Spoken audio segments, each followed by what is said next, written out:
Last month, David Cameron's Conservative Party defied all the poll predictions and won an outright majority in the UK general election. Now, many people seem to be overcorrecting for their past misjudgments by rushing to predict a Tory victory in 2020. That's according to Janan Ganesh, our political commentator, who says the next general election is actually wide open. Janan, I wonder if you could explain your rationale.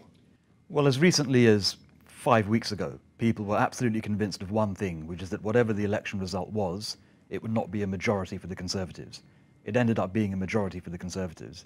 And I think through sheer embarrassment and almost guilt. That was a huge shock, wasn't it? It was, and it conflicted with all the polling evidence and the commentary.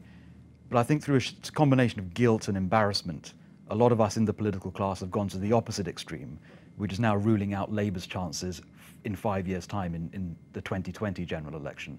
And I think there's no reason to be so presumptuous. And why is that a mistake? Because we see Labour flat on their back, introspective, looking for a new leader. Yeah, and all the leadership, the field of candidates for the leadership is pretty average at the moment. So I can understand why people are ruling out Labour's chances. But delve a little bit deeper, and then you're confronted by a government which has to make intense spending cuts over the next 2 years. It has to hold a referendum on Europe, a famously divisive question for the Conservative Party. So there'll be... Do you think the party could split over Europe? It could. I mean, the worst case scenario is that you have another version of what happened to the Tories in the 19th century over free trade, where they literally split, almost became two parties. Maybe they can avoid something that extreme, but they'll still be pretty riven and divided by the middle of the Parliament. But the main reason why I would still hold some optimism if I were a Labour MP or activist is that what they have found hardest to deal with is David Cameron. He's a pretty popular Prime Minister, or at least a well-respected one, far more popular than his party. He will be gone, if he honours his promise, before the next election. And that means none of these candidates Labour are choosing from have to beat David Cameron. They have to beat whoever his successor is. And it's not obvious to me that his successor will be as good.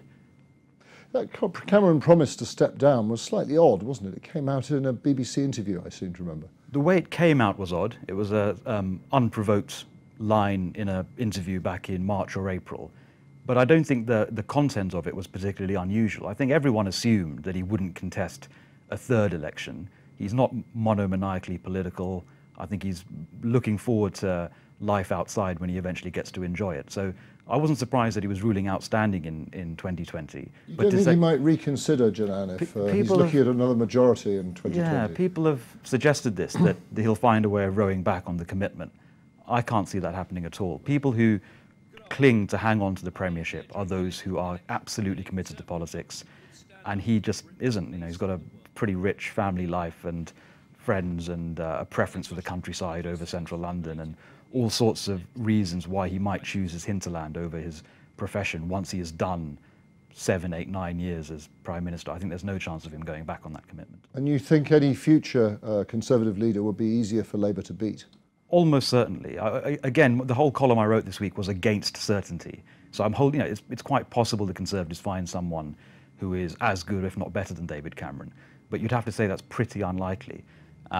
Parties just don't come across these stellar candidates very often, either Labour or the Conservative Party. So if they don't find anyone who is as good, suddenly the mountain Labour have to climb in 2020 looks a lot more scalable. So we thought we had certainty after the general election. In fact, we might have more uncertainty. Janan, thank you very much. Thank you.